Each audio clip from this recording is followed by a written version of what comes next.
Hi hello welcome to post 360. నేను మీ మురళీ రాపల్లి. కారుమూరి వెంకట్ మీరందరికీ తెలుసు, వైఎస్ఆర్సీపీ రాష్ట్ర అధికార ప్రతినిధి. తను ఏది మాట్లాడినా ఒక లాజిక్ తోటి, ఒక ప్రూఫ్స్ తోటి మాట్లాడుతూ ఉంటారు.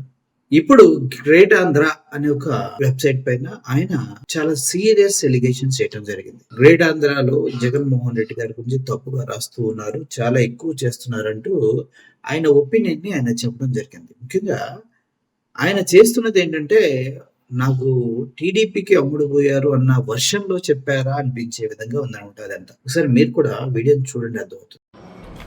ఈ మధ్యకాలంలో గ్రేట్ ఆంధ్ర అనేటటువంటి వెబ్సైటు, వాళ్ళకు యూట్యూబ్ ఛానల్ కూడా ఉంది.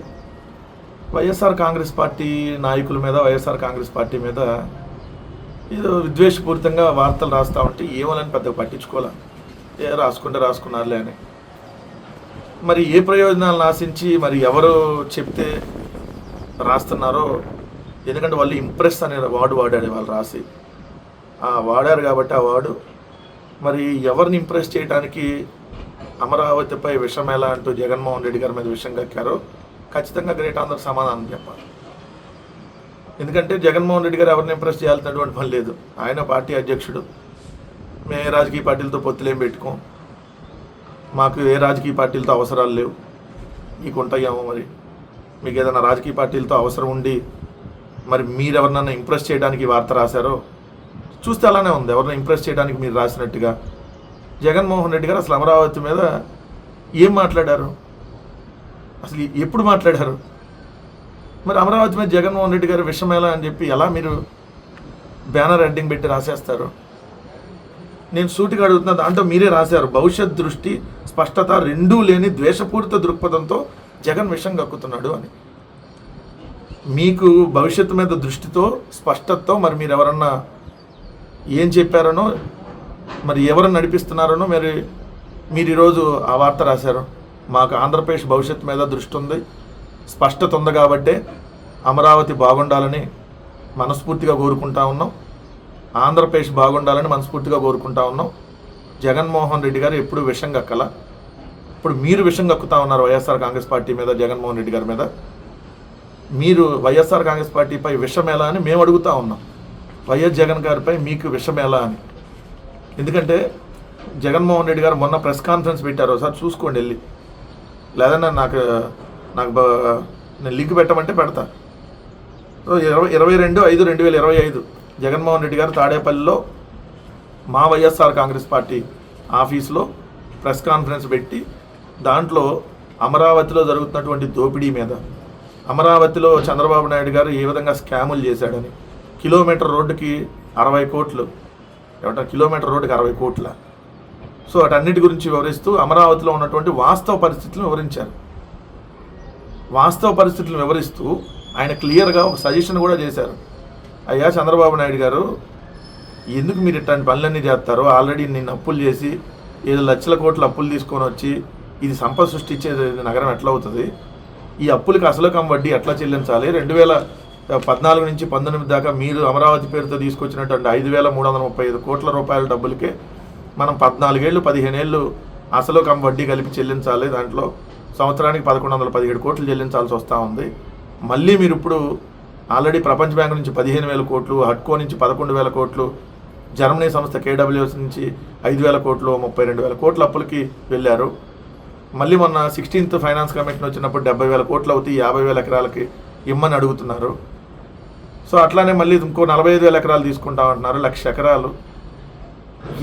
ఇవన్నీ డబ్బులు ఎక్కడి నుంచి వస్తాయి, ఈ అప్పులకి అసలు వడ్డీ ఎట్లా కట్టాలి, రేపు పొద్దున ఎట్లా వస్తుంది అక్కడి నుంచి ఆదాయం, ఇవన్నీ చెప్పి ఆ గుంటూరు విజయవాడలో రియల్ ఎస్టేట్ పడిపోయింది మీరు వచ్చిన తర్వాత. గుంటూరు విజయవాడ 2 మంచి భవిష్యత్ నగరాలు 2 కలుస్తాయి.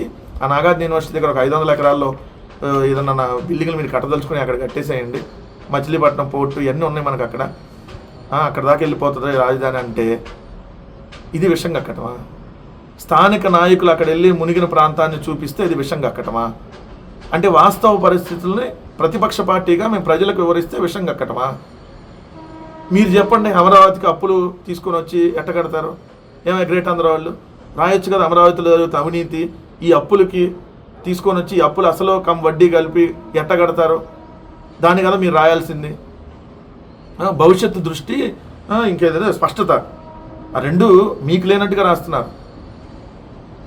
ఆంధ్రప్రదేశ్ బాగుండాలనేటటువంటి దృష్టి నిజంగా మీ గ్రేట్ ఆంధ్ర వాళ్ళకు ఉంటే, మా ఆంధ్రప్రదేశ్ బాగుండాలని గ్రేట్ ఆంధ్ర వాళ్ళకు ఉంటే ఇట్లాంటి విషపూరిత కథనాలు మీరు రాయరు. ప్రతిపక్ష పార్టీగా ఏదైతే ప్రతిపక్ష పార్టీలో ఉన్నటువంటి నాయకులు అక్కడ ఉన్నటువంటి లోకల్లో ఉన్నటువంటి వాస్తవ పరిస్థితులు వివరిస్తే ఇది మీకు విషం కక్కటమా? మీరు ఏ ప్రయోజనాలను ఆశించి రాస్తా ఉన్నారో క్లియర్గా అర్థమవుతా ఉంది.